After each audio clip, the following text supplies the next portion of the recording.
pertama, asoa. Asoa merupakan alat untuk menampung air. Ketika orang-orang pada zaman dahulu mengambil air dari sumur, mereka memakai asoa. Kenal terbuat dari bambu, dan orang-orang yang mengambil air di sumur akan memakai asoa untuk menampungnya dan membawanya ke rumah. Orang-orang zaman sekarang sudah dapat dipastikan banyak yang tidak mengenal yang namanya asoa, dan bahkan sudah tidak ditemukan lagi di Pulau Nias. Asoa tinggallah kenangan manis yang ada di dalamnya, bahkan mungkin tidak bisa dirasakan oleh generasi zaman sekarang. Bagian yang kedua, borokoa. Borokoa merupakan burung pemakan cacing yang biasanya ditemukan di sawah. Tetapi zaman sekarang, borokoa hanya tinggal nama.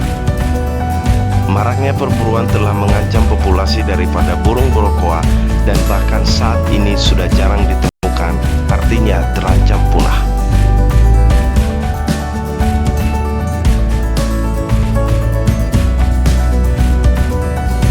Bagian yang ketiga, kerefe. Kerefe merupakan alat tulis yang dipakai oleh orang-orang zaman dahulu. Orang zaman sekarang pasti terkejut dengan istilah kerefe. Kerefe merupakan media yang digunakan untuk menuliskan setiap materi yang didapatkan di sekolah.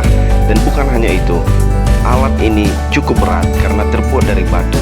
Para siswa tentunya wajib membawanya ke sekolah, karena tidak seperti zaman sekarang ini.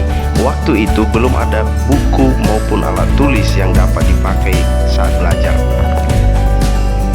Bagian yang keempat, dubala. Istilah dubala pasti banyak orang yang tidak mengerti, tidak memahami, dan bahkan tidak pernah mendengarnya, karena istilah ini sudah tidak dipakai lagi dalam bahasa Nias. Pekerjaannya hampir menyerupai seperti sekretaris. Dubala atau tenge-tenge ini biasanya membantu orang dalam menyampaikan pesan, dan tentunya mereka bisa dikatakan sebagai perpanjangan tangan untuk membantu setiap proses kegiatan.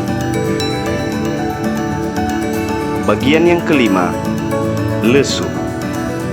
Lesu merupakan tempat untuk menggiling padi, di mana sebelum adanya mesin penggiling seperti zaman sekarang, lesu dipakai untuk menumbuk padi sehingga menghasilkan beras.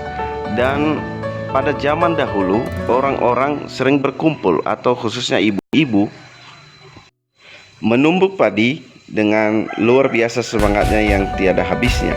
Semangat ini mungkin tidak ada lagi di zaman sekarang.